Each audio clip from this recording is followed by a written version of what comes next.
How's it going, guys? Little 5th Gen ZL1 action tonight on the dyno.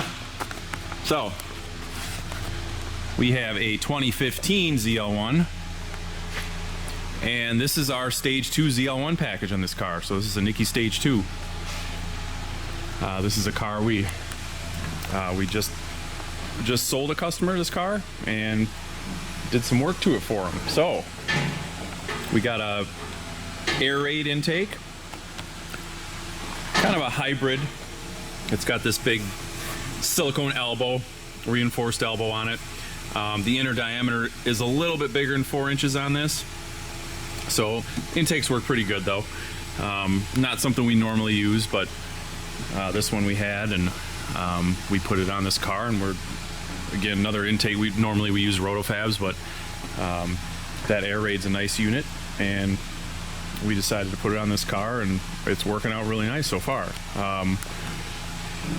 It's got ported throttle body. It's got a ported snout. It has a stock upper pulley with a 10-inch lower pulley.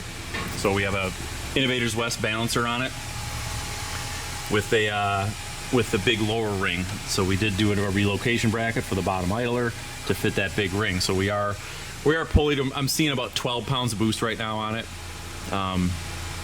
which is, 13-ish. Sometimes we'll push them a little further than that, but this is the package we put on this car. So so that's the boost we're at with that pulley. The heads are ported. It has our Stage 2 LSA cam in it, so that's the bigger cam. It's about as big as we go, where you can still use it with a stock ZL1 torque converter, because this is an automatic car. We can certainly go bigger on camshafts, but anything bigger than this, this cam needs to idle 825, 850-ish, somewhere in there. Really, any lower than that, you start to kind of lose the power brakes, because you start to really lose vacuum at idle. So, and that's about as far as we can push a stock converter, is about 850, and otherwise you're really on the brake pedal pretty hard to keep it stopped in traffic with this setup. It drives, it's definitely got a chop to it, but you can cruise in and out of traffic, and and stop and go style, traffic jam driving if you had to. So it's about as big as we go. It's got a Moroso catch can on it. Want to keep rolling here. It's got our 2-inch American Racing headers to a stock ZL1 exhaust, and this car has a 4 Innovations fuel system on it. This is a flex fuel car, so it does have it's got a flex fuel sensor on it, and that's what I'm working on right now. So I got a 93 octane tune worked up on it, and just want to make sure I didn't miss anything else on this. No other porting to the blower. Like I said, it just has a stock snout, or a ported snout. The rest of the blower's stock. Yeah, heads are ported. Thermostat is the other. Obviously, we always do a thermostat and stuff like this. Still has a stock intercooler pump. Still has a stock heat exchanger. So nothing too crazy. Obviously, we got some engine work on this one, but stock bottom end LSA. We have a stock torque converter, stock 6L90 on this car. Nothing too crazy, other than most of the engine work here. So this is where I'm at so far at 93 octane. Oh yeah, we do have a set of FIC 1200 injectors in it too. Don't want to miss that.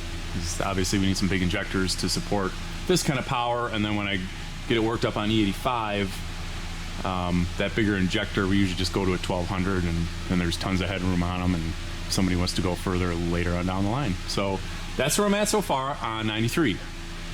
So I'm going to drain it, put some E85 in it, station down the road. We're only seeing 65 to 70% right now, so I'm not going to get fully 80%, which is about as high as we get here in Northern Illinois.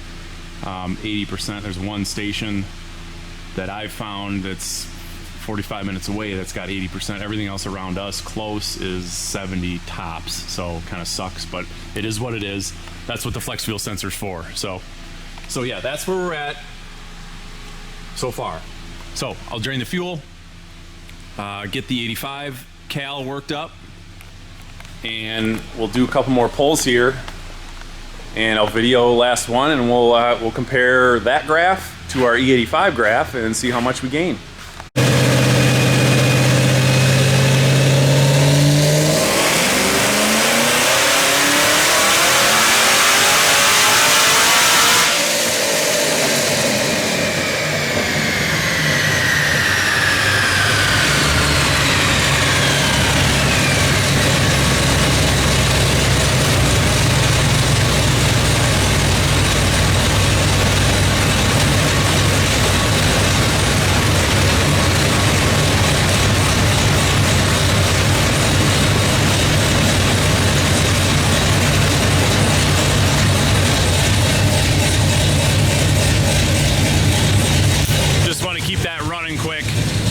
So you guys can hear the cam. We don't do a lot of stage 2 cams, so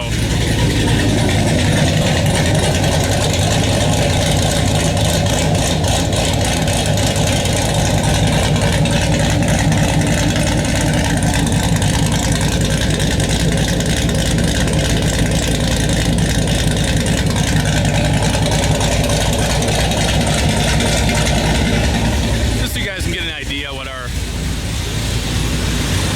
bigger cam sounds like. All right, I'm gonna go kill these fans. Bear with me here. These things are so loud. I got these big barred fans to keep the shop aired out. So I'll go kill the ignition here. So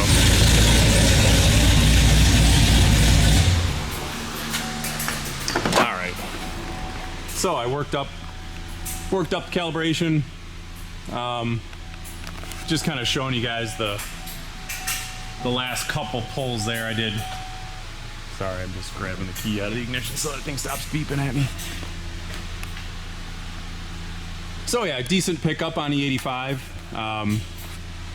Sometimes we'll see a little bit more of a pickup on E85 with maybe a smidge more boost on one of these things when we pulley them up a little further, but I'm happy with that. For a 12, that's all we're seeing. We can look at the data logger, but all I'm seeing is 12 pounds of boost. So that's some nice power for that boost level. So yeah, you can see obviously 724, 93. The 750 was my first full pull once I got the fueling straightened out on E85. And then I threw some timing at it. I've done quite a few of these cars, obviously, with this combination. This is not my first one by any means. So I kind of know where to start. So it doesn't take me, 10 pulls to do these things. It usually takes me 4 or 5 pulls to get this stuff dialed in. So, yeah, the 750 was like 20. I was like at 26 degrees. 758 at 27 and a half. I did try a pull at 28. It didn't make any more power, so I just pulled it back down to 27 and a half. So yeah, that's a low 10-second combination. Just put some slicks on this car and you'll see 10-1, 10-2. Done that many times, and that's full weight. That'd be a full weight car. Like no weight reduction, no pulling the seats, nothing like that. It'd be full interior. Drive it to the track, make some hits, run low 10s, drive it home. So obviously, you go faster, weight reduction, a converter, and lots of other stuff you can do to these cars. But this guy's, he's a street car guy, wants to cruise it around. He'll probably take it to the track a couple times. He'll probably come with us when we go. He's buddies with a couple other customers of ours that have race cars. So data log, again, HP tuners. So you can see the boost. Get that glare out of there. So it's hitting like there at 4,000 RPM. We're seeing upper 12s, like upper 12, like almost 13 pounds right there. But as you normally do with a stock blower, as the engine starts, especially with the bigger camshafts, as the engine starts to run away from the blower, the boost drops. And see, you can see right there, I mean, 181 kPa, that's not even 12 pounds, maybe right at 12 pounds. So that's about what we're making up the top. And then you can see the little tail. So the pink line is boost. That's where we're kind of starting to run out of camshaft, but that's not happening until 7,000 RPM. So this cam is good to about 7,000. I'll set the shift points on this car. We can go look at the dyno graph, but you saw it on the dyno graph. It's making power all the way to 6,900 before it starts to drop. So that's usually where I have these cars shift, 6,900, 7,000, somewhere right in there. So you can see the timing. It actually did touch 28, just a smidge, but it does drop.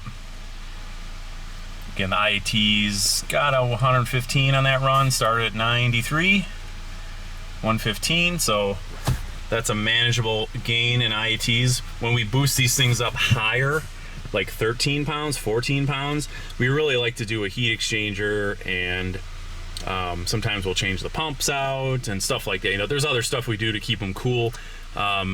14 pounds of boost on a pull like this, instead of seeing 115 degrees, you'd see 130 degrees, 135 degrees. So after 13 pounds on these blowers, on the stock blowers, and again, of course, people run them to 17, 18 pounds. I mean, I've seen it all, I've done it all.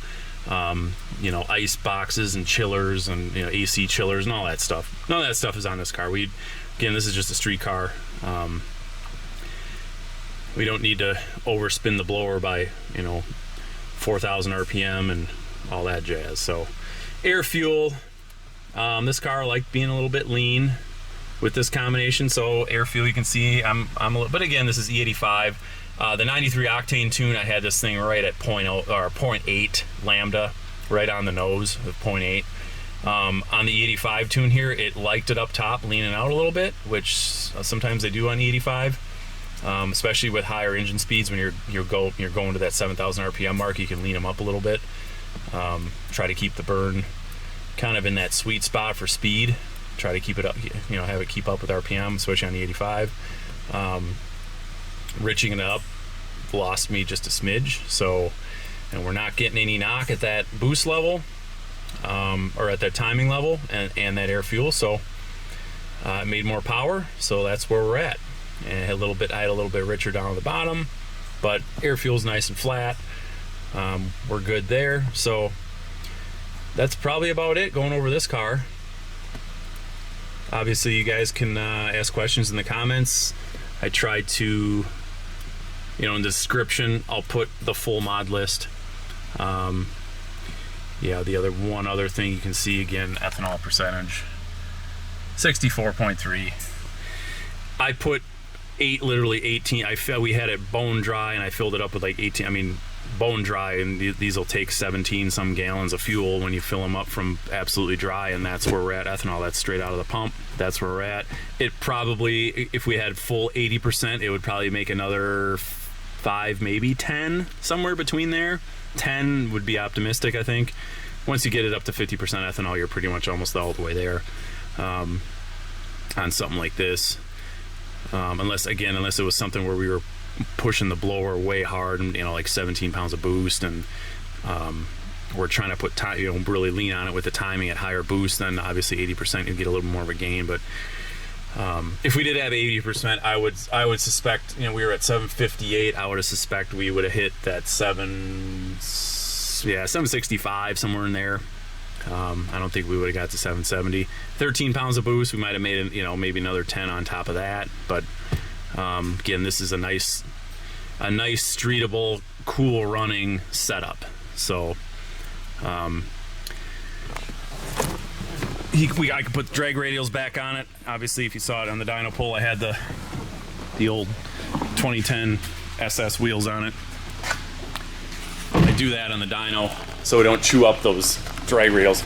You do like 4 or 5 pulls on the dyno, and that knurling on the roller, it chews the drag radials. I mean, you can, I've spent, you know, first time I did that years ago, we had a fresh set of Mickeys, and it was a big turbo combination. I did like 20 pulls on it. We wore out a set of drag radials in 4 hours on the dyno. We didn't even realize it until I went to pull it off, and I'm looking at it, I'm seeing cords hanging out. I'm like, hey, you had cords hanging. He's like, those were brand new. And we're like, oh, we just smoked a set of those on the dyno. So I do not run drag radials on the dyno.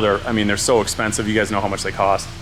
So I put those street tires, those Pirellis, those nice hard Pirellis. I've had those for years, and they just, you know, we can do pull after pull after pull, hundreds of pulls on them, and they're hard enough. So anyway, got a bunch of videos I'm uploading right now, so I'll get this one up there too. Starting to catch up here in the shop mechanically, and got some cool stuff coming out of the pipeline, but it's gonna be a little bit yet. Appreciate all the subscriptions, appreciate the comments you guys leave, and check back on the channel later. But until then, we'll talk to you guys later.